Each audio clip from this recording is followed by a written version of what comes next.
ఆవిడంది, మన్నీటికి భక్షింతువు నియమము లేల మన్నింపవు అన్నయు సకులను చెప్పెద రన్నామ నేల వేరు పదార్థము లేదే.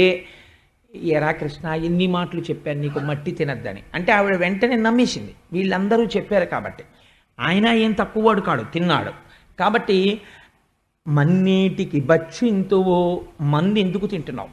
నేను ఇంతకుముందు నీకు ఎన్నో మాటలు చెప్పాను. ఈ లీలకున్న గొప్పతనం ఏమిటో తెలుసా అండి?